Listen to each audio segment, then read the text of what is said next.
All right, so hey guys, so I have Teddy again. This is the next week. I think we're going into week 16. All right, and I'm going to show you the progress that we made on the place command. I'm also going to be doing a couple other drills where I'm introducing the healing and center and walking. Okay, I know I said and a lot. And we have Kenji here today. I said and again.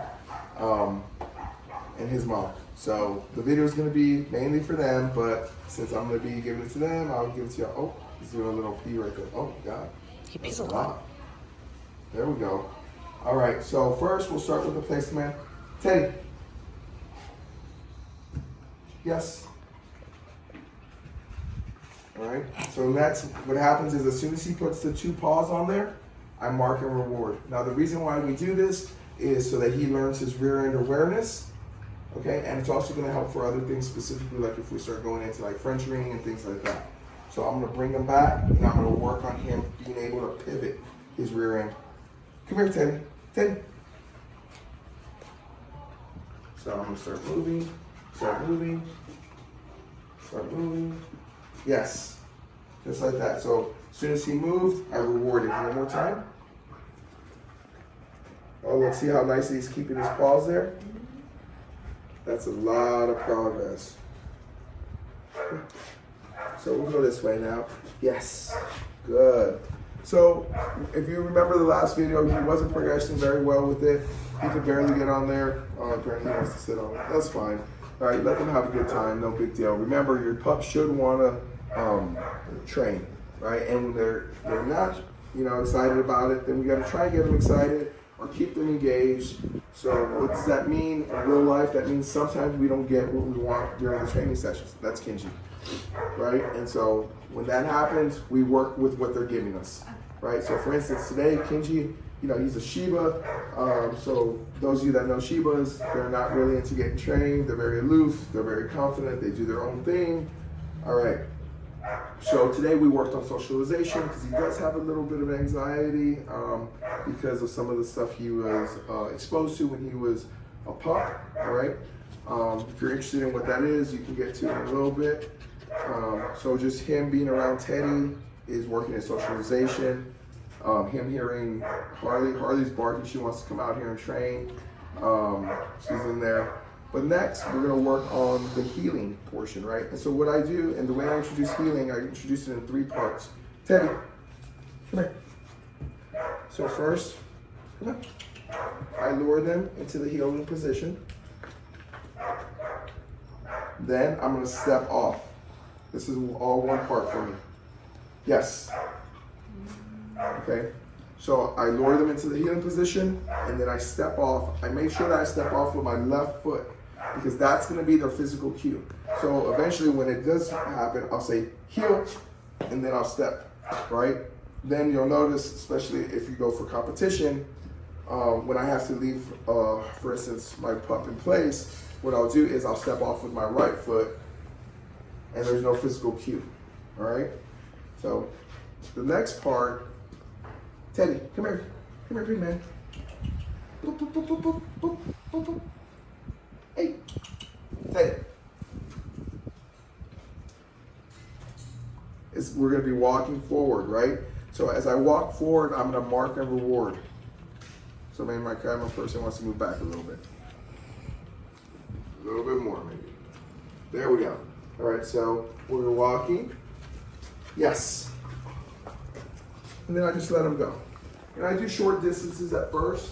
And this is also gonna help with the loose leash walking. This is gonna help him understand where he needs to be because I'm giving him the right picture, right? I'm telling him, hey, this is the position you should be in. When you're in this position, you're gonna get rewarded, right? He's over there chilling underneath the climb with Kenji. Kenji's walking around. So initially Kenji did growl at Teddy a couple of times. So this is really good, once again, socialization for Kenji. I know some of you are like, oh, well, they're not even hanging out. They're not, but they are. Oh, and Kenji's just said that that's his chair. Teddy, come here. Teddy, big man. Teddy, free.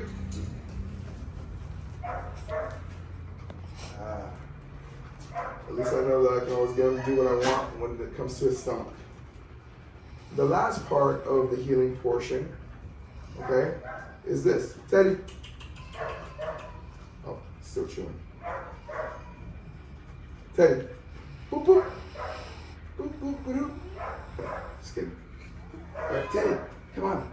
Big guy. You're going to get on YouTube, man. Come on. Teddy. So the last part is this. First part was here and the step off. Second part is us walking. And the final part is us stopping. Him sitting, yes. And then I mark it and reward. So that's the way I start introducing, I start working the heel, specifically the focused heel. I keep my hand high so his chin is up. It's important that I do this all throughout his initial heel training, something like that, right? You know what I mean? Okay, now I'm gonna do the center position with the walking. This is also gonna help his healing and help with his engagement on me. Teddy. So I go here. I lure him into a center position. Yes. Keeping the hand up so he has to reach up. That's the first part. The second part is this. Yes. Now I get asked sometimes, why would I need to have my dog in the center position? So I'm gonna give two examples.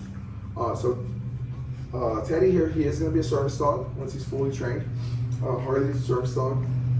When I go on airplanes and I'm going down the center aisle, it's important that I have them in the center position, right? For a couple of reasons. One, it keeps other people safe and it keeps my dog safe, right? What can happen? If my dog's ahead of me, they can get a little overly excited. Someone's nervous about pups, and you know, that cannot work out well. Same thing can happen if my dog is directly behind me, all right?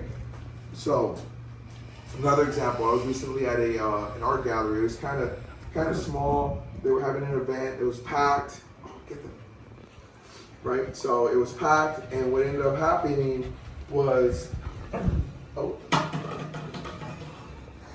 yeah, sorry, I got like ADD or something like that, and the puppies have ADD, and everyone does. So anyways, right, so we were at the art gallery, and everyone wanted to touch Harley because she's amazing. And so what do I have to do? I have to put her in a center position to keep people's hands off of her, okay? And once again, what does that do? That keeps her safe, and that keeps the people around her safe. But you saw the first part and the second part for the center. I'm going to show you the third part, which is very similar, and it is the exact same as, he went dog diving yesterday, so maybe he's trying to swim in there. Hey.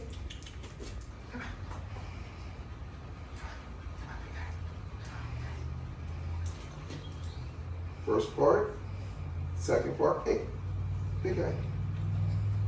First part, second part, and the third part is me stopping, yes, and him stopping right there. And I would say break,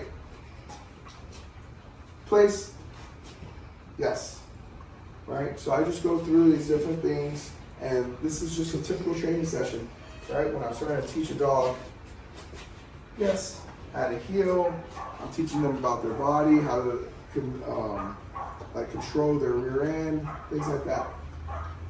Every dog's gonna progress differently. Some dogs are only gonna perform at home, so that's kind of the situation I'm in with Kenji. So what I'm doing is I'm making this video so that his mom can kind of see, how to work through some of these issues. Okay, because we do not want to use force with Kenji. I know I could use lots of leash pressure and probably make him do the things that we want him to do, but it's more important to us. And when I say us, I mean his mom, me, and Kenji, I'm pretty sure, that we not use force and we get him to do things initially by himself because he wants to, and we're going to get more out of him in the long run. So guys, know your pup, understand operant conditioning, and if you got any questions, please ask. And there's two beautiful pups there. Oh. And so Teddy's going through a stage right now, guys, don't judge him. So real quick, I do want to address the humping. All right, so that's 3 reasons why they do that. 1 is the sexual reason, right? 2 is overexcitement, And the last is dominance. All right, so you got to figure out what it is. But that's it, guys. Like, share, subscribe, all that good stuff. Oh, you got him looking the backside? Yeah. Oh, well, that's a party. He's trying to get a good place to stop. Okay. Oh, you barely stopped right there?